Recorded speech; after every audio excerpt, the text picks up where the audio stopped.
पुण्यामधील Hinjawadi IT park परिसरातील समस्यांवरती उपमुख्यमंत्री अजित पवारांनी नाराजी व्यक्त केलेली आहे आणि यावेळी त्यांनी सरपंचांना सुनावत असताना एक सूचित इशाराही दिला। त्यामुळे हिंजवडीचा आयटी पार्क ही राज्याबाहेर जाणार की काय असा सवाल या निमित्ताने आज उपस्थित होताना दिसतोय।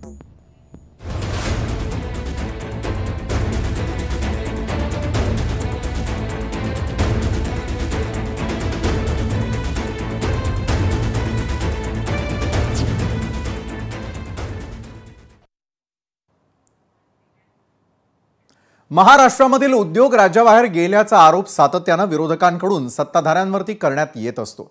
त्यात आता पुण्यातील हिंजवडी आयटी पार्कमध्ये वाढलेली वाहतूक कोंडी आणि नागरी समस्यांमुळे अनेक आयटी कंपन्या या पुण्याबाहेर विशेष करून हैदराबाद, बेंगळुरू सारख्या शहरांकडे स्थलांतर करण्याची भीती व्यक्त होतीये। उपमुख्यमंत्री अजित पवारांनी तर या संदर्भात कठोरपणे सूचित देखील केलाय।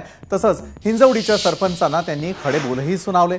हिंजवडी परिसरामधील समस्यांचं निवारण न झाल्यास आणि रस्ते, पाणी व्यवस्था तसंच मूलभूत सुविधांमध्ये योग्य सुधारणा न केल्यास हिंजवडीतील कंपन्या पुण्याच्या बाहेर जाऊ शकतात असा एक प्रकारे इशाराच अजितदादांनी दिलेला आहे आणि या संदर्भात त्यांनी स्थानिक प्रशासनाला जबाबदारी देऊन तत्काळ उपाययोजना करण्याचं आवाहन केलंय।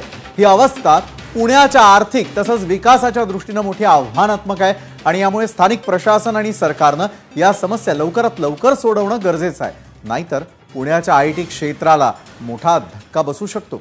आता असं आम्ही का म्हणतोय त्याला कारण ठरलं ते अजित पवारांनी केलेलं एक सूचक वक्तव्य। ते वक्तव्य नेमकं काय आहे ते अगदी सुरुवातीला पाहूयात। आपलं वाटोळ झालं, आपली हिंजवडीची सगळे आयटी पार्क चाललं बाहेर गेलं तुमच्या माझ्या पुण्यातनं महाराष्ट्रातनं बाहेर काही तुम्हाला पडलेलं नाहीये। बेंगळूरला, हैदराबादला कशाला मी सकाळी 6ला येऊन इथं बघतोय, ह्याच्यामुळेच बघतोय। मला कळत नाही, माझी लोक नाही, परंतु ते केल्याशिवाय आपल्याला गती करत नाही।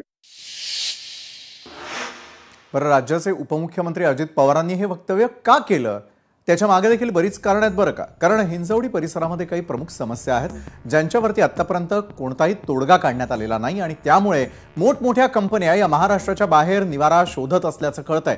तर त्या प्रमुख समस्या नेमक्या कोण आहे त्यावरती ग्राफिक्सच्या माध्यमातून एक नजर टाकूया।